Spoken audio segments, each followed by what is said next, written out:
Salman F রহমানের মতো যেই নৌকার মাঝি এরা সাজুক না কেন নৌকা সহ ডুবিয়ে দিতে হবে। যেই গর্ত দিয়ে ওই ফ্যাসিস্টের দোসররা বের হওয়ার চেষ্টা করবে সেই গর্তেই তাদেরকে ঢুকিয়ে দিতে হবে এবং ওই গর্তে তালা দিয়ে দিতে হবে। এদিকে চোখ তুলে তাকানোর সাহস করেন কোটি মানুষের সমাগমে পিছে ফেলবো।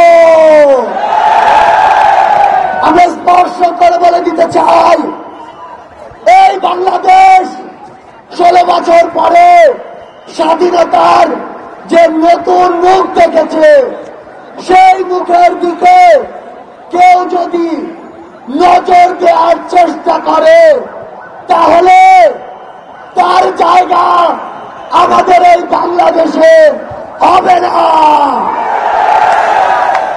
আমরা একটু কথা আপনাদের স্পষ্ট করে বলে দেই, ওই যে শয়তানরা ওই যে কুচক্রীরা তাদের যারা দোষর তারা কিন্তু একদিনের অভ্যুত্থানে এই দেশ ছেড়ে চলে যায়নি।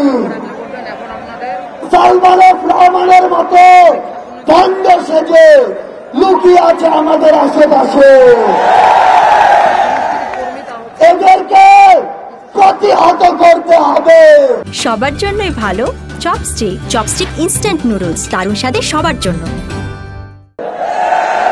যেই নৌকার মাঝি এরা সাজুক না কেন নৌকা সহ ডুবিয়ে দিতে হবে।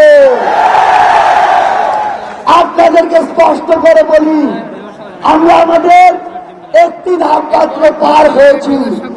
যতদিন পর্যন্ত জনতার দ্বারা নির্বাচিত জনগণের সরকারের হাতে ক্ষমতা না যায় ততদিন পর্যন্ত রাজপথে 10 মিনিটের ঘোষণায় নামার জন্য প্রস্তুত থাকতে হবে। যেই গর্ত দিয়ে ওই ফ্যাসিস্টের দোসররা বের হওয়ার চেষ্টা করবে দুইটা কাজ করতে হবে। সেই গর্তেই তাদেরকে ঢুকিয়ে দিতে হবে এবং ওই গর্তে তালা দিয়ে দিতে হবে। আমরা স্পষ্ট করে বলি, বৈষম্য বিরোধী ছাত্র আন্দোলন বাংলাদেশের কোন নির্দিষ্ট মতের বা দলের আন্দোলন ছিল না। এটি ওই ফ্যাসিস্টদের বিরুদ্ধে পুরো বাংলাদেশের সকল মতের, সকল দলের, সকল জাতের, সকল বর্ণের মানুষের সম্মিলিত একটি আন্দোলন ছিল। সে জায়গা থেকে সামনে যদি বিন্দু পরিমাণ কোন বাধার আশঙ্কা আমরা দেখি তাহলে ওই 5ই আগস্টের মতো জনতার স্রোতে তাদেরকে পিছিয়ে দিতে হবে।